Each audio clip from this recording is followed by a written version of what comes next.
Baik, ya jadi masing-masing dengan pilihannya, ya dan masing-masing bisa melihat mana yang lebih baik. Ya belum tentu kita tinggal di negara mayoritas Islam itu lebih baik, ya dibandingkan teman-teman yang tinggal di negara minoritas Islam. Ya sebetulnya tidak demikian.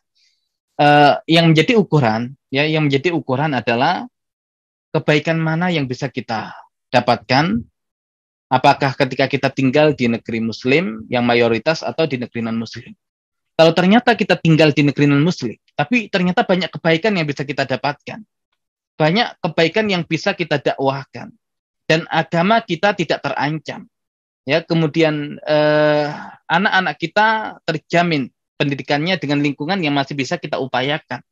Maka tidak ada masalah tinggal di negeri yang mayoritas penduduknya adalah non-Muslim. Tadi manakala ya agama kita tidak terancam, kemudian masih bisa ya ada nilai-nilai kebaikan yang bisa kita dakwakan. Makanya ulama mengatakan mereka yang ada di negeri minoritas Muslim itu pahalanya bisa lebih besar atau dosanya bisa lebih besar.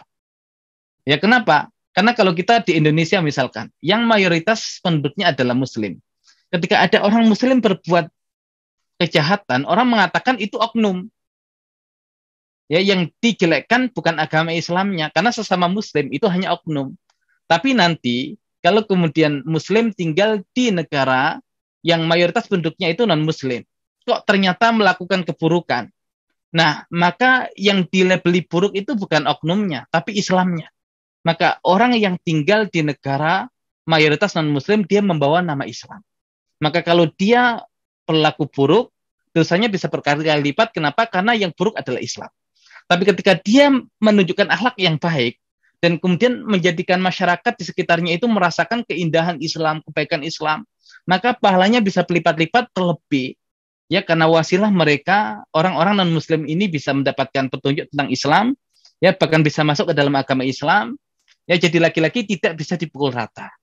Jadi kita mengukur kebaikan mana yang kemudian bisa kita dapatkan. Kalau bahkan tinggal jauh dari negeri mayoritas Islam, tapi tadi ya aman agama dan akidahnya, anak-anak kita masih terpenuhi lingkungan dan pendidikannya, kemudian ada kebaikan-kebaikan yang bisa kita dapatkan ataupun yang kita berikan kepada masyarakat sekitar kita, ya sehingga Islam itu semakin luas, semakin dikenal, ya sehingga ya siapa tahu di antara kita ada menjadi penyebab ya seseorang itu masuk Islam, dan Nabi menegaskan ya kepada Ali bin Abi Thalib, la yahdiyallahu bika rajulan wahidan khairan laka min umrin na'am.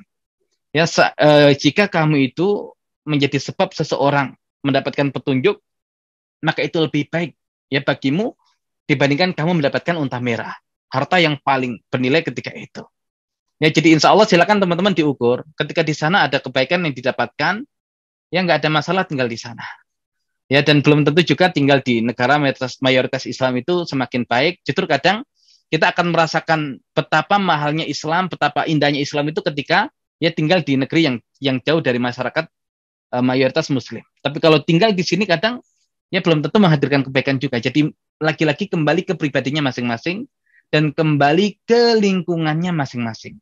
Ya jadi tidak bisa dipukul rata dan tidak bisa kemudian kita ya memaksakan pilihan kita kepada orang lain. Ya jadi ya seperti itu konsep umumnya. Ya silakan saja asal ada kebaikan yang bisa kita hadirkan ya dimanapun kita berada, insya Allah itu kebaikan. Wallah alam.